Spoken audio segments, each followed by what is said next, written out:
குலுவாங்கில் உள்ள கம்போங் மலாயு சாலையில் கட்டுப்பாட்டை இழந்த வாகனம் வீட்டின் சுவரை மோதி விபத்துக்குள்ளானதில் படுகாயம் அடைந்த 32 வயது கர்ப்பிணி சிகிச்சை பலனின்றி உயிரிழந்ததுடன் வயிற்றில் இருந்த 8 மாத சிசுவும் உயிரிழந்ததாக குலுவாங் மாவட்ட காவல்துறை தலைவர் உதவி ஆணையர் பஹ்ரீன் முகமட்னோ தெரிவித்தார்.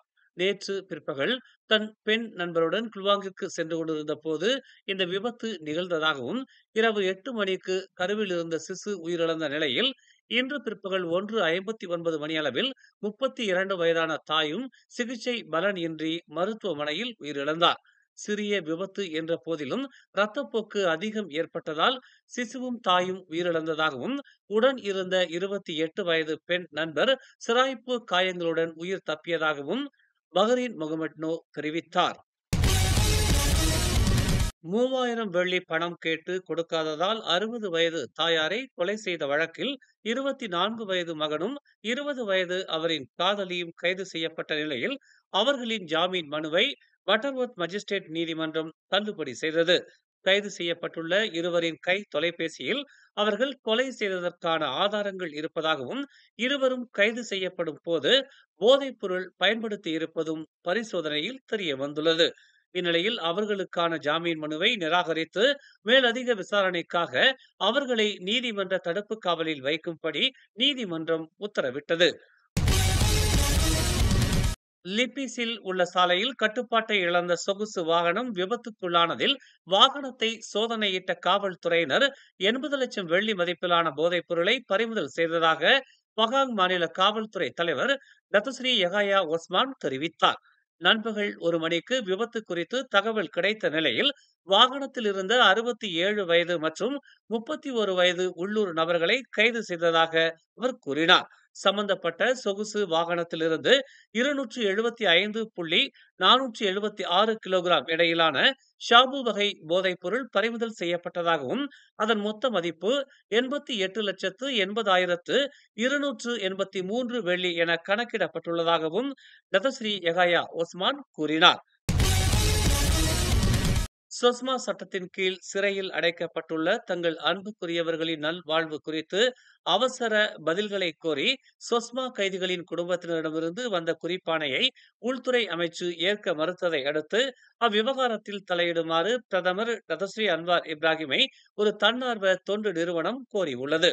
கடந்த வார இறுதியில் சுமைபுலோ சிறைக்கு வெளியே உண்ணாவிரத போராட்டம் நடத்திய குடும்பங்கள் இன்று இங்குள்ள அமைச்சின் கட்டிடத்தில் கூடி அதிகாரிகளுடன் ஒரு சந்திப்பு மற்றும் குறிப்பாணையை ஒப்படைக்க வலியுறுத்தினர்.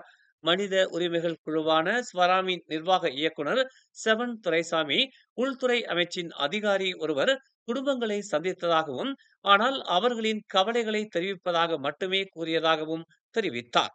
அன்வார் இந்த விஷயத்தை ஆராய வேண்டும் என்றும் அவர் கேட்டுக்கொண்டார். இந்த ஆண்டு முன்கூட்டியே பொது தேர்தலுக்கு தயாராகி வருவதாக பெர்சாத்து கூறியதிலிருந்து மாற்றுமை தங்கிய மாமன்னருக்கு எதிராக செயல்பட்டதாக எழுந்த குற்றச்சாட்டுகள் உட்பட கட்சி பற்றி கூறப்பட்ட விமர்சனங்களை பெர்சாத்து கட்சியின் இளைஞர் பிரிவு தலைவர் தற்காத்து பேசியுள்ளார்.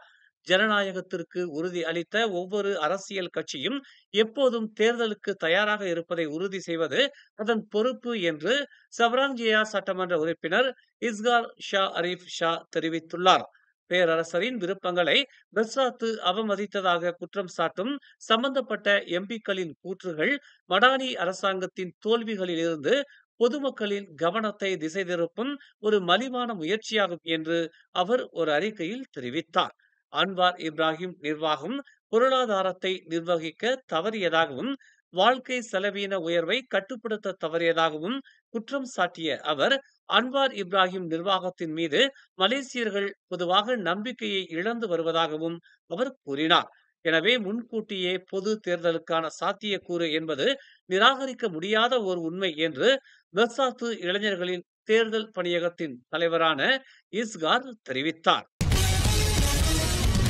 பிளாஸ்டிக் கழிவு மாசுபாட்டை சமாளிக்க 13வது மலேசியா திட்டத்தின் கீழ் தேசிய அளவிலான சட்டத்தை அறிமுகப்படுத்துவது குறித்து அரசாங்கம் பரிசீலித்து வருவதாக இயற்கை வளம் மற்றும் சுற்றுச்சூழல் நிலைத்தன்மை அமைச்சர் நிக் நஸ்மி நிக் ஹமாட் தெரிவித்தார். பிளாஸ்டிக் கழிவுகளை மிகவும் நிலையான முறையில் நிர்வகிப்பதற்கான அமைச்சின் முயற்சிகளின் ஒரு பகுதியாக இந்நடவடிக்கை இருப்பதாக அவர் கூறினார். தற்போதைய சட்ட கட்டுப்பாடுகள் மற்றும் அமலாக்கம் உள்ளூர் அதிகாரிகளுக்கு மட்டுமே என்றும் அவை ஒரு விரிவான கொள்கையை உருவாக்கவில்லை என்றும் அவர் கூறினார். 2025ஆம் ஆண்டு மலேசியா ஆசியான் மாநாட்டிற்கு தலைமை ஏற்பதை அடுத்து எல்லை தாண்டிய குற்றங்கள் மற்றும் சைபர் குற்றங்களை கண்காணித்து தடுப்பது உள்துறை அமைச்சின் முக்கிய முன்னுரிமைகளில் ஒன்றாக இருக்கும் என்று உள்துறை அமைச்சர் டதஸ்ரீ சைஃபுடின் நசித்தியோன் இஸ்மாயில் தெரிவித்தார். 10 முக்கிய நிகழ்ச்சி நிரல்களை உள்ளடக்கிய பாதுகாப்பு தொகுப்பில் அமைச்சு ஈடுபடும் என்றும் இது அதிகாரிகள், மூத்த அதிகாரிகள் மற்றும் அமைச்சு மட்டங்களில் உள்ள அனைத்து கூட்டங்களுக்கும் வழிகாட்டியாக செயல்படும் என்றும் அவர் கூறினார். எல்லை தாண்டிய குற்றம் தொடர்பாக தங்களின் முழு கவனம் இருக்கும் என்றும் இதில் புலனாய்வு பகிர்வு, திறன் மேம்பாடு மற்றும் கூட்டு நடவடிக்கைகள் அடங்கும் என்றும் அவர் தெரிவித்தார்.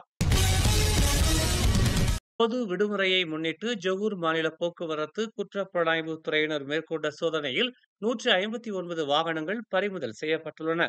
வாகனங்களில் பல்வேறு மாற்றங்களை செய்த குற்றத்திற்காக பறிமுதல் செய்யப்பட்டதாக தெரிவிக்கப்பட்டுள்ளது.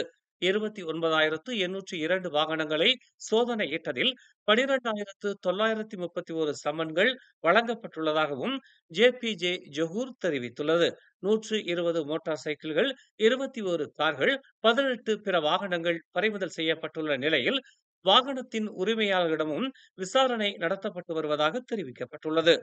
வாகனங்களின் தேவையற்ற பாகங்களை சேர்த்து அபாயகரமாக வாகனங்களை பயன்படுத்துவதற்கு எதிராக பல்வேறு நடவடிக்கைகளை மேற்கொள்ளவிருப்பதாக தெரிவிக்கப்பட்டுள்ளது. மேலும் செய்திகளை தெரிந்து கொள்ள தமிழ் மலர் நாளிதழை பாருங்கள். உடனுக்குடன் செய்திகளை தெரிந்து கொள்ள தமிழ் மலர் இணையதளம், தமிழ் மலர் செயலி மற்றும் மலர் டிவி யூடியூப் சேனலை வலம் வாருங்கள். எங்களோடு இணைந்திருக்க மலர் டிவியை பதிவு செய்து கொள்ளுங்கள். உறவுகள் மகிழ்ந்திட விருப்பம் மற்றும் பகிர்வு சேவையை சொடுக்கிடுங்கள்.